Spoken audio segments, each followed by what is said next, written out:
When Steffi first called me and mentioned the theme of the conference, Patterns That Connect, we started to brainstorm about some of the emerging and exciting businesses that we're seeing in Silicon Valley and around the United States and around the world that leverage the theme of connections and leverage the power of the web and the internet.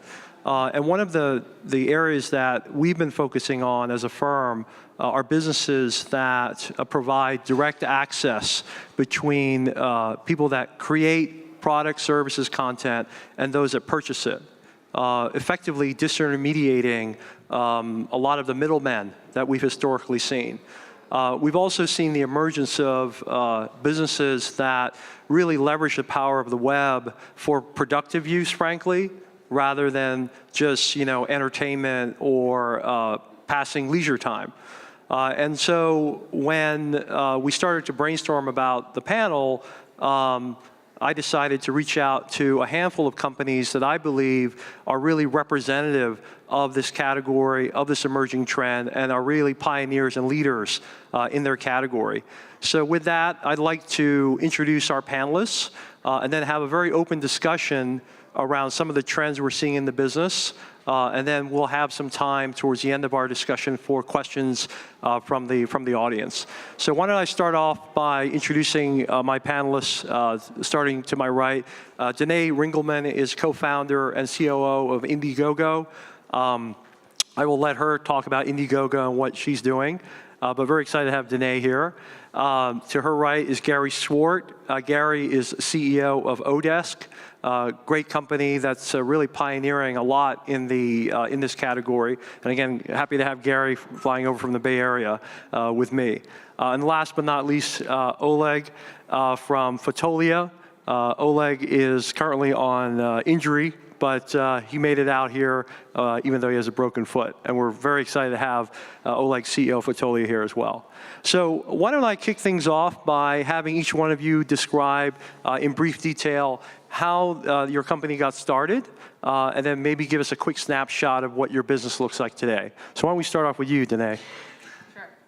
Sure. So for those of you who don't know, Indiegogo is the largest global crowdfunding platform in the world. We're in over 200 countries and dispersing millions of dollars every single week to entrepreneurs, artists, and nonprofit or causes all across the world.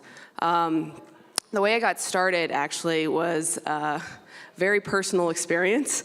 I was working in finance on Wall Street, doing that by day, and I got roped in to helping some filmmakers and theater producers by night to try to help them raise money the old-fashioned way.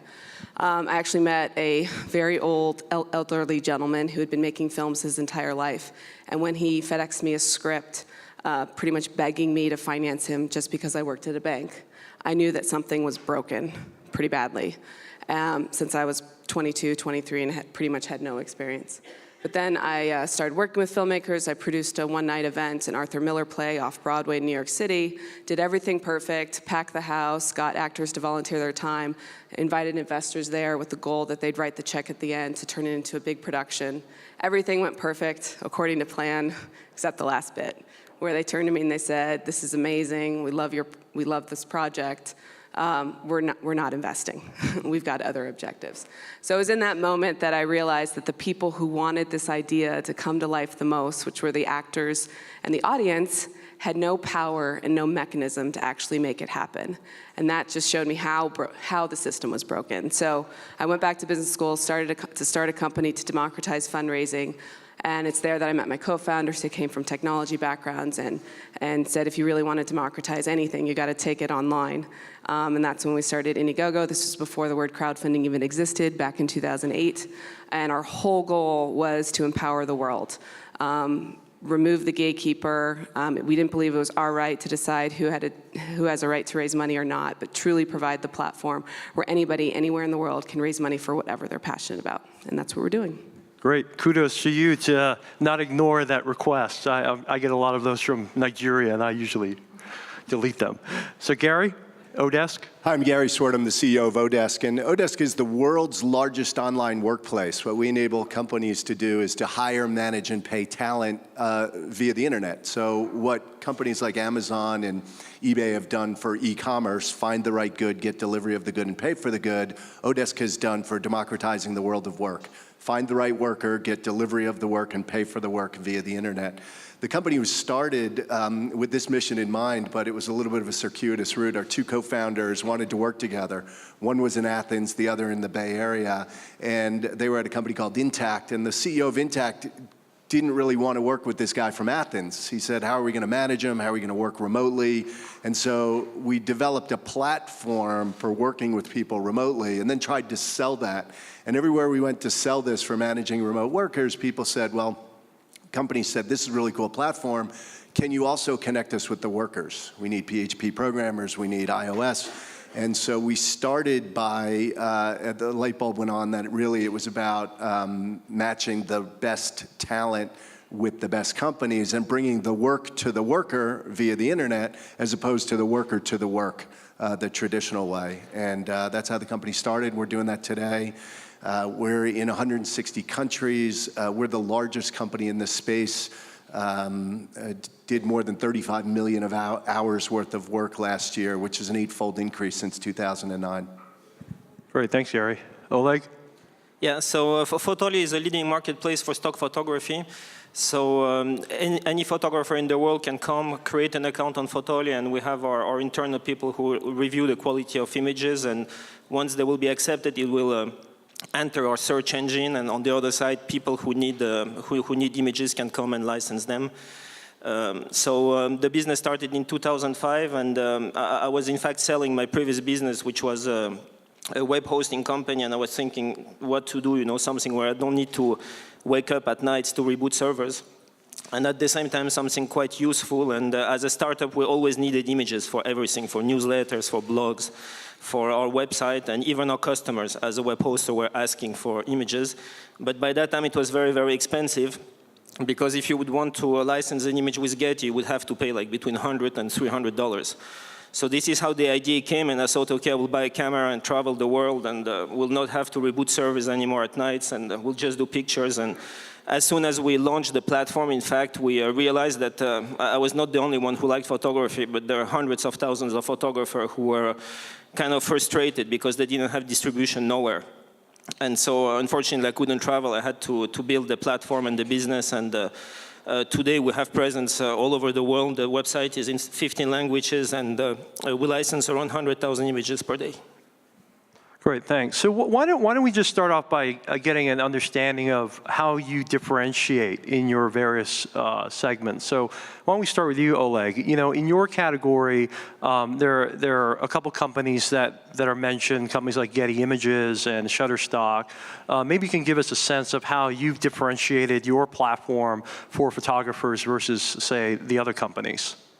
Getty is a little bit another business because just price-wise. It's a legacy business, and they license images totally with another price point. So it's true that we have few competitors like iStock or Shutterstock, but I think today we are a little bit in an oligopoly. There are like 2-3 companies and who are doing a little bit different things. Our main difference in Photoli is that we started in Europe, so we have a lot of European. We were the first one here, so we got the benefit of the European viral effect. So, and we have a lot of photographers and very deep connections with buyers in Europe. And our model is more on-demand model, so you can come and just buy one image, while other companies, some sell subscriptions and some are more US, I would say, focused. Got it, okay. Gary, in your category? Well, I think it's 3 things for us. One is scale. We're the largest company in the space. So I think in these businesses, in a marketplace business, you need chickens and eggs, buyers and sellers. And we have almost 3 million contractors. That number grows by a couple thousand every day that come onto our platform. The second is clients. We have more than 550,000 clients who are buying on Odesk. So one is scale. You don't build these businesses overnight. You have to get ready for the long haul. The second is our business model. We've best replicated the way that work happens in the offline world, which is mostly time-based. Sites that came before us were really focused on fixed price. And that fixed price model is a little bit of a race to the bottom. How much to build this widget? People bid on it. you throw the widget over the wall, the money over the wall, and you end up with hopefully the right thing. But that tends to be really small, fixed price projects. What we do is we connect people on the basis of time. And then we can guarantee work to the client. We guarantee that an hour billed is actually an hour worked, and we have software to help manage that. And then we can guarantee that an hour worked is actually an hour paid, where we take the risk of collecting the money, and we guarantee it to the contractor. So we're the only platform that guarantees work and guarantees payment, which enables us to stay in the middle, which is a very differentiated business model. So I think it's a combination of scale, the business model, and the liquidity. So Indiegogo's unique in 4 specific ways. First, we're totally open, which means we're inclusive. Once again, we did not set out to be a gatekeeper. We wanted to do away with that. So we provided a platform where anyone can create a campaign wherever you are in the world, which brings us to our second difference, which is we're global in almost 200 countries.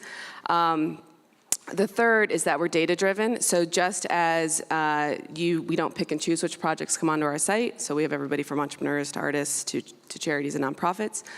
We also don't pick and choose who we promote. That's all automatically driven via algorithms. So we're your classic Silicon Valley, Google-esque crowdfunding platform where we use algorithms and data to determine who we promote. And specifically, one of the algorithms we have is the GoGo factor, which is an algorithm that measures the activity of a campaign and the responsiveness of the community. And together, the higher your GoGo factor, the higher your placement on the site, the higher your promotion, PR, all that stuff. And what's powerful about that is we're putting the hands back into we're putting the power back into the hands of the creators and their audiences to determine how successful campaigns are. You don't need to send us cupcakes and beg to be on our homepage. You determine that, not us. And then the third reason, or the fourth reason, is we're obsessed with customer happiness. So in that, we have 2 funding models. We have the fixed funding model and the flexible funding model. You can pick whichever one works better for you. In the fixed, you set a goal, you get your money only if you reach your goal. In the flex model, you set a goal and you get your money whether or not you reach your goal. There's different use cases for both. And then we have a 24-hour global customer happiness team. And yes, it is called customer happiness, because that is what they do. It's not just support, but it's education. So we have entire insight series from our data science team that extract data to empower all of our customers to make the right decisions on how to run a campaign to reach success. Got it. Great. So no cupcakes. Got it. All right. I'll put those away. Global, open, data-driven, and happiness. Yeah, there's actually quite a lot of good themes here. So why don't we start off with a macro view? You know, when I look at the vintage of your companies here, you know, we obviously have some companies that are very, very new from a longevity standpoint, and then some that have been around a little longer than others. But you all kind of hit your stride and are all doing very well in your businesses. So maybe we can start off with you, Gary. You and I have talked about this in the past, but what do you think is it about, you know, the world in 2012, 2013 that really has allowed for these globalized, democratized platforms that, you know, disintermediate, frankly, a lot of the middlemen to really hit their stride now versus, say, even a couple years ago? Yeah, well, I think, you know, if you look at software as a service, Salesforce didn't start by selling to big firms. They started by selling to small to medium businesses. And the world wasn't ready to put their customer data in the cloud. It started with the small businesses. And that's actually where we started. And we think there's 3 enablers. One is the internet, the fact that not only is there more bandwidth, but there's more tools for communication and collaboration with things like Skype and platforms like Odesk. It's easier now for us to work from wherever we are in the world and make it seem like we're in the same place. And the internet helps enable that. The second is globalization, the fact that the world is getting flatter. Odesk is in 160 countries. We have over 4,500 companies, customers in Germany. And this, embarrassingly, is my first time I've been to Germany. So we're seeing a real global lift. And a lot of the work is crossing a border. So it's not just that companies want to go global, it's that the talent has to be global. 98% of the dollars earned from German contractors originates outside of Germany. So these are clients that want contractors in Germany. Similarly, 30% of dollars earned by American contractors, workers on our platform, originate offshore. So it's truly global. 80% of the work in our platform crosses a border. The third trend is the economy. I think in this economy, companies are trying to get more work done for less. And similarly, there's a lot of people that want to work and make money. They want the freedom and the flexibility to work on the jobs of their choosing from wherever they are in the world and to be able to make the wage that they're worth. So it truly is democratizing work enabled by the internet, globalization, and the economy. Oleg, in your business, have you seen similar trends? I think we live more and more in a visual world. 10 years ago, nobody had a website, or 20 years ago. So, and there are 40 million companies, or even more, small and medium companies in the world. Everybody has a website, and people communicate more and more with images. If you just look at Facebook, I mean, Facebook is mainly a photo sharing website, I would say. And if you see trends like Pinterest, people like imagery. And plus, we have. Nowadays, I mean, more and more devices like iPads or iPhones, and all. I mean, you can communicate much better. I mean, with imagery. So this is the main reason why a platform like Fotolia, I mean, could explode. I would say in the last years, and keep on growing, I think. Has your business, like Gary's, benefited from a lot of the economic turmoil that we've seen over the last couple of years? Yeah, for sure, because we get still now, I mean, emails every day from companies who are just thankful to the fact that we cut their budgets, marketing budget by 10 or 20, because instead of licensing for $300 an image, they can have something legal now for $1 with us. So of course, I would say that it's a benefit for us, indirect benefit, the fact that, there have been some turmoil, for sure. It's definitely helped us. Okay. So similar trends on your side as well. Yeah, I mean, well, forever the financials, how to access capital has been an inefficient and difficult and unfair process. So that hasn't changed. And so that was just the kind of the environment that we walked into. So when social media came onto the scene, which it has been for the last 10 years, and it's really risen. Online payments have become ubiquitous. And the fact that we are online 24/7, those three trends in conjunction with finance being a difficult, unfair, and inefficient process just was like the perfect storm for crowdfunding to rise and take off. I mean, we have campaign owners like Matt Inman who wanted to raise money to build a museum for Nikola Tesla. He thought he was represented in the history books. And so he wanted to take his former lab and turn it into a museum. That was going to cost, a few $1 million. So he went to the New York State government, said, you should fund this, the people want this. The New York State government said, well, we're not sure. We're supposed to represent the people. Why don't you do this? Why don't you raise money from the people up to $850,000, and then we'll match that.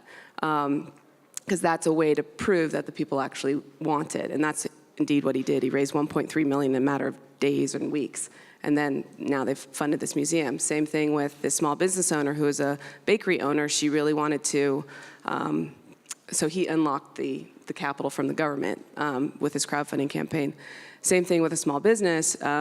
We had a bakery in New York who had just started. It was 9 months old. Had done the thing that you do. You get a small new business loan, $10,000 to get your business going. She was doing quite well, selling her gluten-free macaroons out of her garage, and had the opportunity to get distribution in a regional grocery store chain, which would have been a huge growth spurt to her business. The only problem is she needed to update her packaging, which was going to cost $15,000, which for a small business, you don't have $15,000 as working capital sitting on the sidelines. Every dollar goes back into your business. So she went back to the bank, says, I have this huge opportunity. Can you lend me another $15,000? They said, congrats on the opportunity. There's no way we're lending you that money. You're far too young. You don't have enough track record. You haven't paid back the first loan. Good luck. Come back to us in 2 years. So here she was sitting with a huge growth opportunity at her fingertips that she couldn't access because the traditional financial markets were letting her down. So she turned to Indiegogo, raised the $15,000 by pre-selling macaroons to her current customer base, who then brought in their friends and family and Facebook friends and Twitter followers and all that kind of stuff because they were passionate about her gluten-free macaroons. And lo and behold, she builds her audience, she raises the money, she gets her product in the grocery store within a month. 6 months later, she's distributing her product across 40 states in America. Huge growth story, and she ended up on this stage with President Obama when he signed the Jobs Act, which is the act in America to legalize equity crowdfunding, which is the ability to invest, which is a movement we were part of. So why don't we stay on this topic on the kind of more ground tactical level, because you raised pretty good examples with the Nikola Tesla Museum and the lady with the bakery. Before I do that, just a quick question of the audience: how many of you have funded some type of project or cause online? Raise your hand.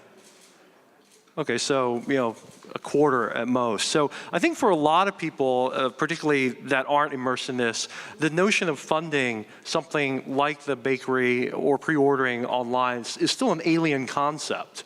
So maybe you can talk about in the causes or projects that you guys have funded, what drives people to fund these projects? What do they get in return? Is it just a feel good, or do they want early access to baked goods? What are some of the drivers to get people involved? Yeah. We talk about the 4 Ps, the 4 reasons people fund: passion, participation, pride, and perks. There's a 5th P called profit, which is not yet legal in the US, but that might be happening soon because of the Jobs Act. But the first is passion, yeah. They want to see this idea happen.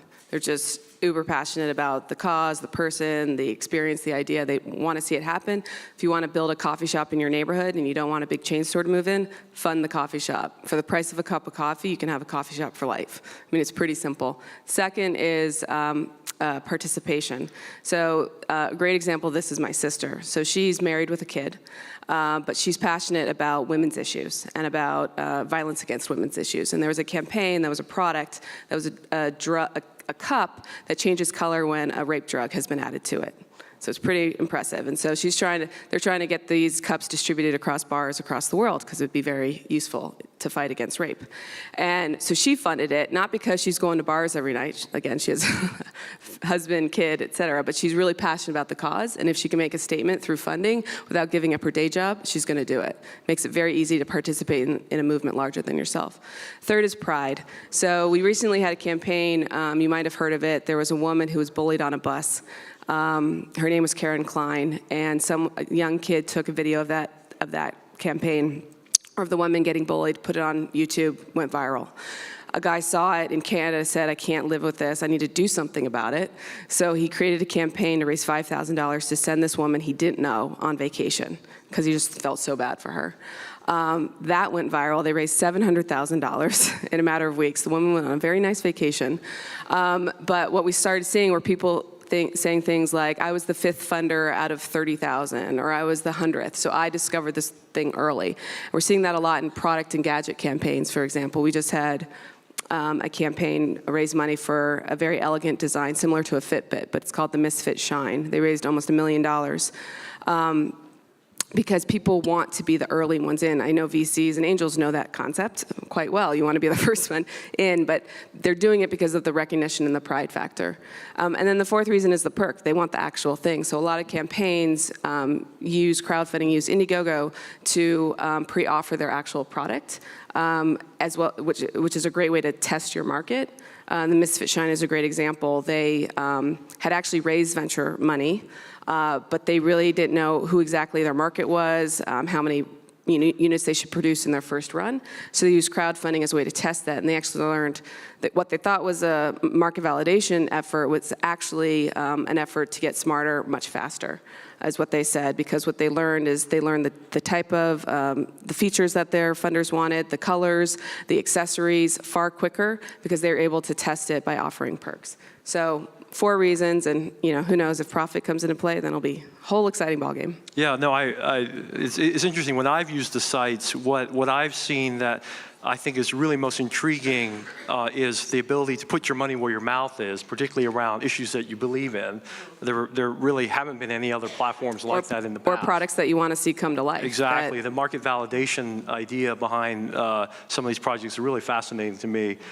Gary, on your platform, maybe you can give us an example of something that you've been able to empower that has really changed someone's life or has really demonstrated the power of what you can bring to bear. Well, I think in a marketplace business with buyers and sellers, you have to add value to both sides, or it's going to be hard to stay in the middle. And so what Odesk has done is we've really empowered businesses to get access to talent that they can't find in their local geography. So despite the fact that the economy is not great, the talent war is full on. In the Bay Area, you can't find good engineers, and even if you can find them, you can't afford them. And it's very time consuming. It take up to 90 days to hire. And on our platform, it's more immediate. You find the right talent out of 3 million contractors. We're going to help you find and match with the right one.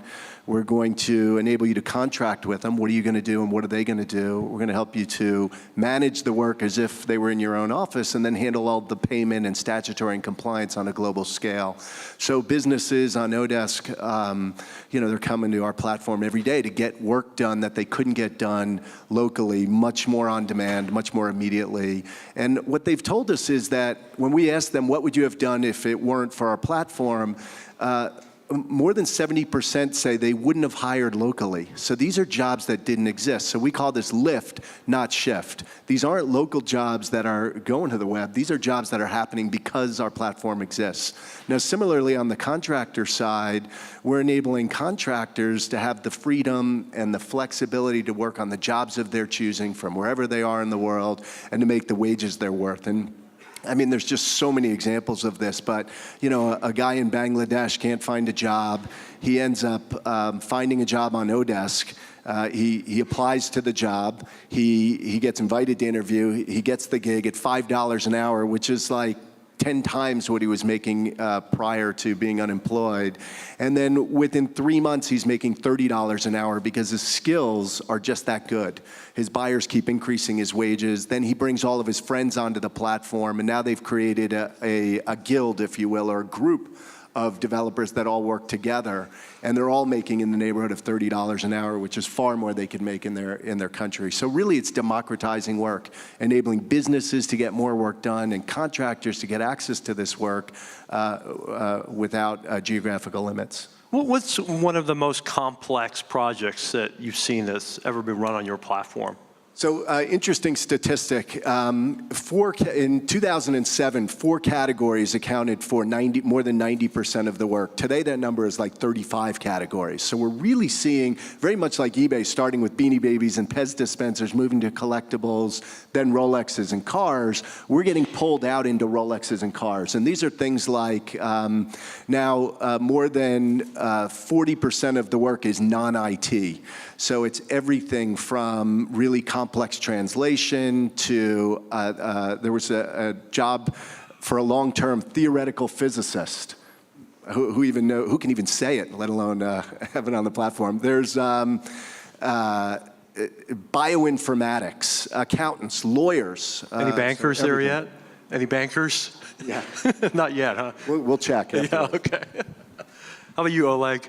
Yeah, I think we have a lot of examples of life-changing because before people didn't have access to distribute images, so it was just a passion and they had kind of a day job.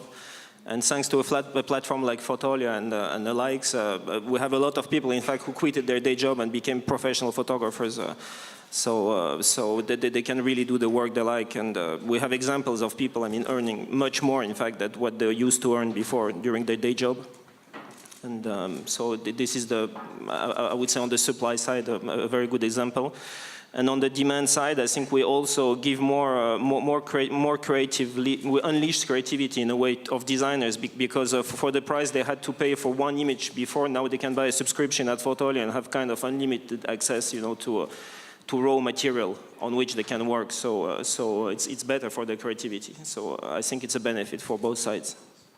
So you've all given great examples of success stories, and clearly you guys have all built amazing businesses that have a marketplace dynamic. Gary used the word chicken and the egg, which is always clearly a challenge with marketplace businesses.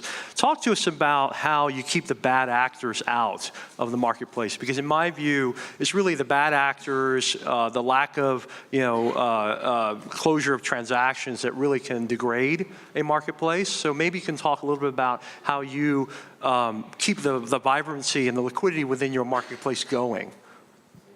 Sure, I can start. So we do that in 3 ways. And the first is not really our doing, it's just the dynamics of crowdfunding. What's different about crowdfunding is that we have a one-to-many relationship versus a one-to-one on a marketplace. So given that, we actually have a lot more data and a lot more information and a lot more kind of hurdles to get over for people to actually be successful. So you don't have to just convince one person to give you money, you have to convince many people. So given that, it's much harder to commit fraud or do things like that. The second is, just as we're data-driven to drive promotion, we're also data-driven to fight bad apples. So we have algorithms that catch stuff quicker than the human eye to keep things keep the site clean. And then third is we've just followed best practices from PayPal and eBay with community policing, which haven't had to rely on too heavily, but it's there just in case. Yeah, this is a hard problem for us because more than 50% of our traffic or our customers come from referrals. So friends who get a great result tell somebody else, and it's viral in that regard. But it's hard to deliver a great result if you're not in the middle of the work. So we don't take responsibility for the project. We're merely the platform that enables you to hire the right worker, manage that worker, and pay that worker. So for us, it's really hard because sometimes it could be a good buyer and a good seller, just they don't have a great relationship, right? And so in addition to all of the things that Danny said about leveraging best practices from other marketplaces, and we have a lot of those folks who are now employees at our company around fraud and trust and safety. And when you can pull money out of a system, you really have to have mechanisms in place because there are a lot of bad guys out there. So we've got all of that, but what we work on every day is improving the quality. And once you have the liquidity, in the early days, we were very much high touch. We used to hand screen everybody that came into the network, both on the buyer and the seller side, and that worked really well. The problem is it's not scalable. So we realized that, we opened up the floodgates, attracted a lot of users, and now we have to ratchet it back down and implement these levels of quality. And so we focus very much on buyer and seller satisfaction. We use NPS to measure a Net Promoter Score to see how we're doing in that regard, and it's a challenge for us every day.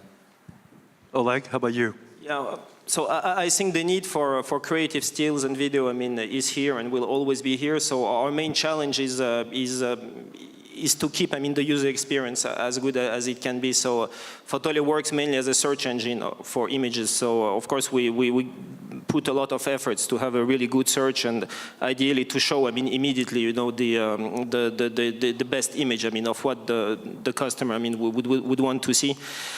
So this is one of the big effort, we're doing on the search side, and then all the user experience. It's constant work, to keep that in.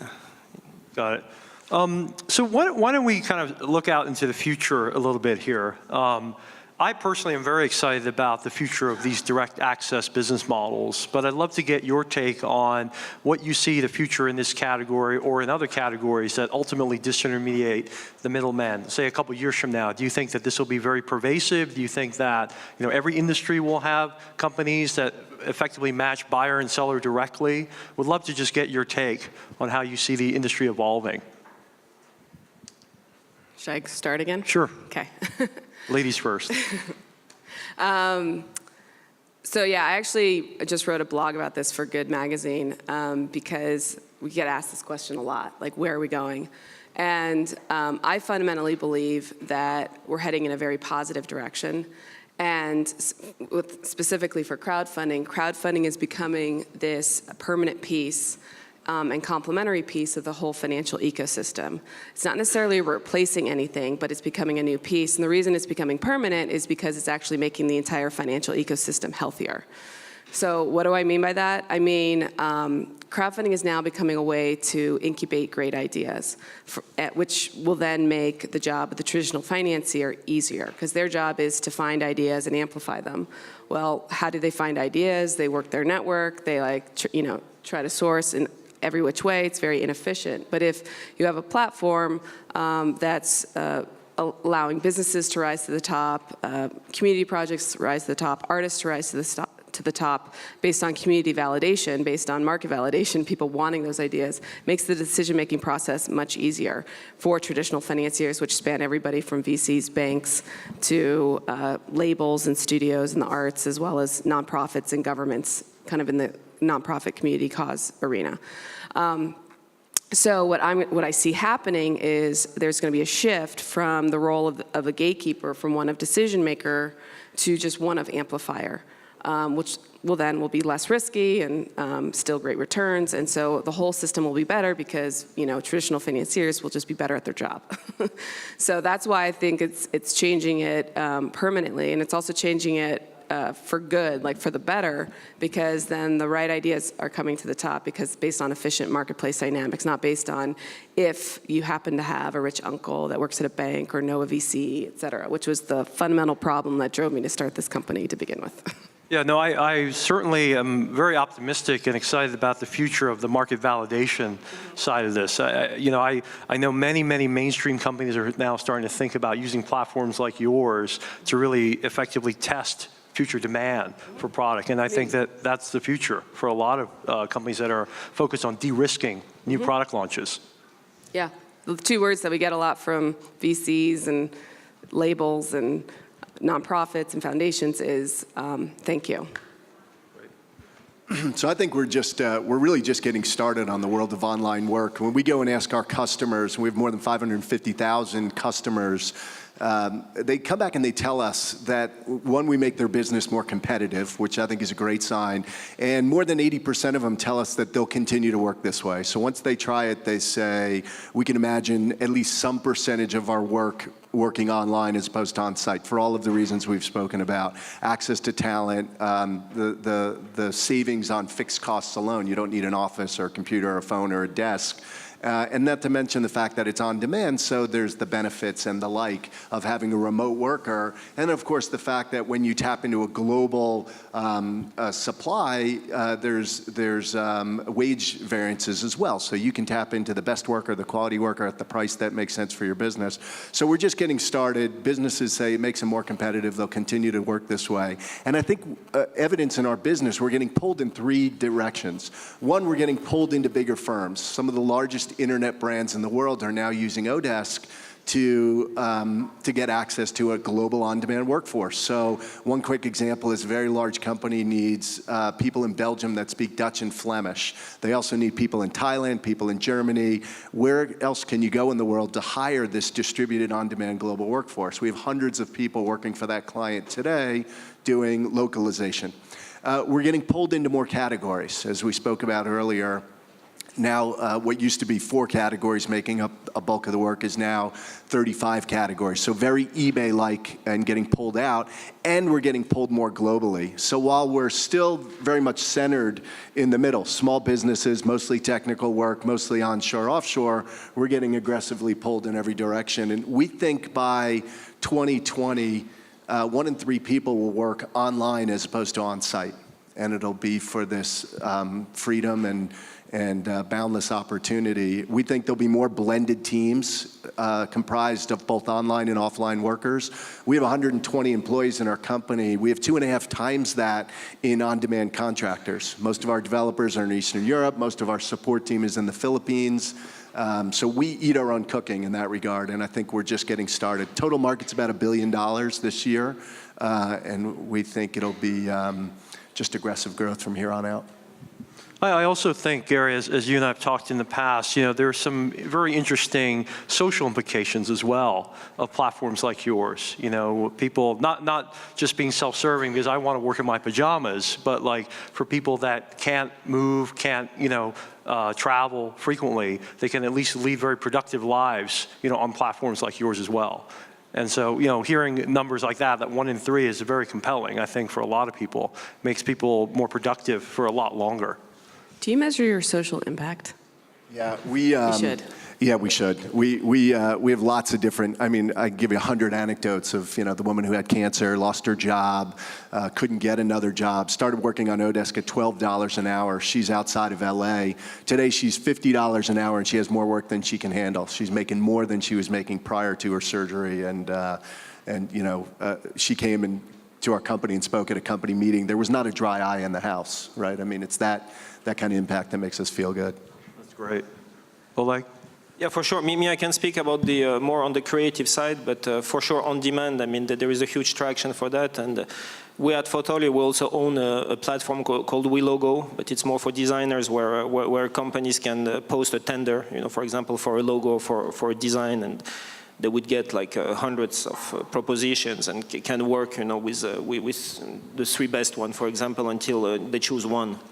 So I think for the supply side, it's a lifestyle, because a lot of people can work from home. Some people don't like so much, anymore nowadays, to go to office. I mean, it's less politics also. You don't depend necessarily on people, salespeople, who need to go for you, and find job.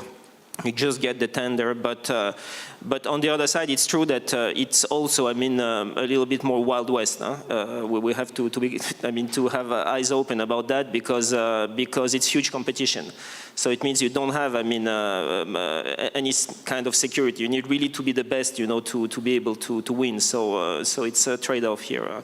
I think for the client, at the end of the day, it's better because they have more choices. They pay, they probably pay less. But you need to be really good on the other side now.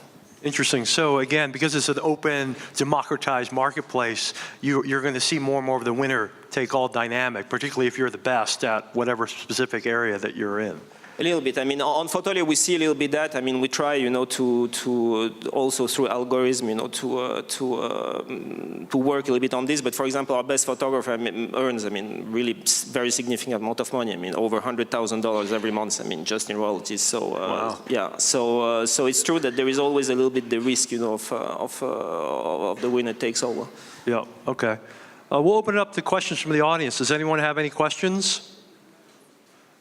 All right, I have another one. So one of the things that I try to do when I think about new emerging areas is I follow the money, and all of you have traditional venture capital in your business, at least historically, and I think that's not surprising. What is surprising is you two in particular have investors that we don't normally think of when we think about emerging categories, high growth categories. You have T. Rowe Price as an investor, and you have KKR. So maybe you can just give us a sense of how investors are thinking about this category, not particularly your investors unless you want to comment on that, but just in general, how are late stage public investors thinking about this category? Gary, are they thinking it's mainstream? Is T. Rowe really the first of many to come? Or are they more of a one-off? Well, I think Henry Ellenbogen at T. Rowe Price is a pretty prolific investor. He manages a $10 billion New Horizons fund, and he tends to invest, he looks for 4 or 5 private company investments a year, and I think his criteria are category leaders in very, very large markets. And so the world of work is pretty large, and if you think about how work is getting done today, it's on-premise, it's temp staffing agencies, or it's outsourced. It's thrown over the wall for somebody else to do, and I think he looked at us as a new innovative way to get work done via the internet, right? I mentioned it earlier, e-commerce is a lot like online work. Find the right good, get delivery of the good, pay for the good, find the right worker, get delivery of the work, and pay for the work. So I think he looks for category leaders, he looks for good teams. Let me pull my arm out of the socket and pat myself on the back. He looks for good teams, and we have a pretty seasoned executive team.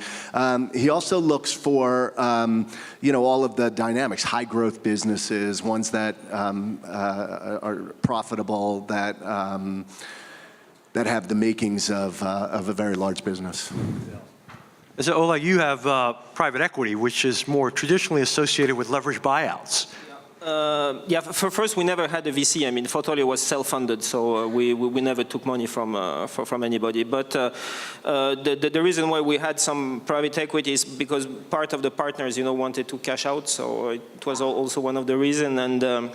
And the reason why they invested, it's true that KKR doesn't do so many, internet investments, but they have more the financial approach. So they look at high growth, good teams, again, very strong cash flow businesses and very big markets. So they did their homework, and they did believe that Photolia is very well positioned, to continue growing, and that's why we did the. Great. Any questions? I think everyone's got that figured out. Well, we're basically out of time here. I'd like to thank our panelists for having a very informative discussion. I'm very excited about the category. I think there's going to be a lot of pioneers in this category and a lot of wealth being created in this category as well. So my hat off to all of you for building great companies, and I'm sure you'll be available if anyone in the audience has some questions afterwards. Thank you very much for coming. Thanks, David.